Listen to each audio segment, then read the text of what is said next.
চলে গেলাম মেয়েদেরকে নিয়ে দাওয়াত খেতে। আসসালামু আলাইকুম, কেমন আছেন সবাই? আশা করছি আল্লাহর রহমতে পরিবারের সবাইকে নিয়ে সুস্থ আছেন, ভালো আছেন। আমিও আলহামদুলিল্লাহ বেশ ভালো আছি। তো চলে গেলাম দাওয়াত খেতে। কোথায় গিয়েছিলাম দাওয়াত খেতে? জানতে হলে ভিডিওটা না টেনে সম্পূর্ণ দেখার অনুরোধ রইল। আর ভিডিওটা দেখার শুরুতেই একটা লাইক দিয়ে দেখা শুরু করবেন। তো যাই হোক, আমার মেয়ে, বড় মেয়েটা সফটওয়্যার অপারেটর হিসাবে এখানে কাজ করেছিল, তাই দাওয়াত পেয়েছিল। আর যেহেতু ওর বাবা দেশে থাকে না, ও যেখানেই যায় আমাকে সাথে নিয়ে যায়, বা সবাই এটা জানে দেখে আমিও আসলে সাথে দাওয়াত পেয়েছিলাম। তো গিয়েছিলাম মেয়ের সাথে করে, ২ মেয়েকে নিয়ে দাওয়াত খেতে। তো ওখানে বেশ খুব সুন্দর ছিমছাম পরিবেশ। আর সবচেয়ে বড় বিষয় হচ্ছে যে আমরা যেহেতু ব্লগার, কোথাও গেলে আগে চিন্তা করি আসলে খাওয়ার চেয়ে ভিডিও করাটাকেই আসলে বেশি প্রাধান্য দিই। যার কারণে কোথাও গেলে এই ছবি তুলবো, ভিডিও করব, এই আনন্দেই আসলে দাওয়াত পেলে কিন্তু খুবই ভালো লাগে। আর তাছাড়া যেহেতু পরিবেশটাও খুব সুন্দর ছিল এবং খাবারগুলোও খুবই মজার ছিল। আর আমার ছোট মেয়ে যদি শুনে কোথাও যাবো বেড়াতে, তাহলে পরে ২ দিন আগের থেকেই তার মানে কখন যাবো, কি পড়বো, কি করবো, কিভাবে যাবো, তার হাজারটা বায়না, হাজারটা প্রশ্ন সে করতে থাকে। তো এদিকে তো বড় মেয়ের ভিডিওর জন্য ব্যস্ত, আমি আমার ভিডিওর জন্য ব্যস্ত। মানে যেহেতু সবারই পেজ আছে, আসলে সবাই কাজ নিয়ে ব্যস্ত।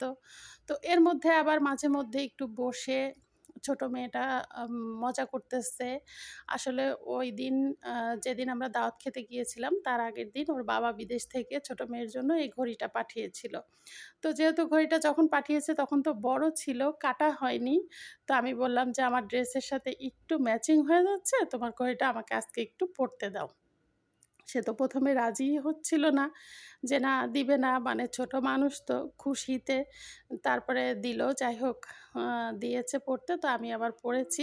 এরপরে তো কেটে নিয়ে এসে ছোট করে দিয়ে দিয়েছি ওকে।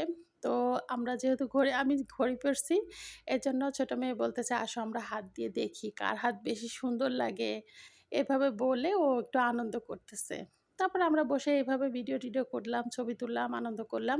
এর মধ্যে কিছুক্ষণ বসে থাকার পরেই কিন্তু আমাদের খাবারটা চলে এসেছিল। তো আমরা এই যে প্লেটটা পরিষ্কার করে নিয়েছি, নেওয়ার পরে ওখানে তারপরে খাবারটা চলে আসছে। তো খাবারটা এত মজা ছিল, তো ১ম এই তো সালাদ দিয়ে দিছে যেহেতু, তো সালাদ নেওয়া শুরু করে দিয়েছি। তো মেয়েটা কাঁচামরিচ তো খাবে না মনে হয়, আমি আসলে আন্দাজেই দিয়ে দিয়েছি। তো ও দেখে বলতেছে, "বাবা আমাকে কাঁচামরিচ দিছে।" তো এখানে যে চাটনিটা দিয়েছিল, এত মজা ছিল এই চাটনিটা, খুবই মজা লেগেছিল। আর ১ম এই দিয়েছে নান রুটি আর হচ্ছে মুরগির মাংস ভুনা। সোনালি মুরগি ছিল, তো মুরগির মাংস ভুনাটাও খুবই মজা ছিল। মানে ঝাল, মসলা সমস্ত কিছু একদম পারফেক্ট ছিল। তো সেটা খেতে না খেতেই এর মধ্যে আবার কাচ্চি চলে আসছে। তারপরে তো আবার কাচ্চিও খাওয়া শুরু করে দিয়েছি। আসলে একসাথে সব খাবারই চলে আসছে আর খাওয়াও শুরু করে দিয়েছি। আর আপনারা যে বলেন, "আপনি এত খান কেন?" আরে ভাই, খাবার সামনে রেখে কি করব? বসে থাকবো না খেয়ে বলেন তো? আর তাছাড়া যেই মজার, মজার খাবার, খাবার তো খেতেই হবে। তো যাই হোক, অনেক মজা করে খেয়েছি। এরপরে জর্দা দিয়েছিল, আইসক্রিম দিয়েছিল, 7 আপ দিয়েছিল।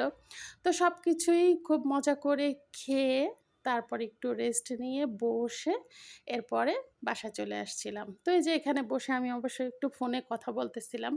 তো যাই হোক, সবাই ভালো থাকবেন, সুস্থ থাকবেন। আল্লাহ হাফেজ।